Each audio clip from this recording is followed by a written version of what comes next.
This dish I had in a famous restaurant in Mangalore as a starter dish, and then I tried it at home.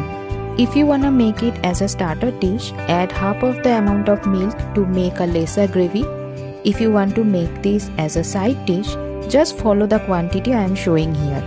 It's really yummy. Do try it at home and enjoy.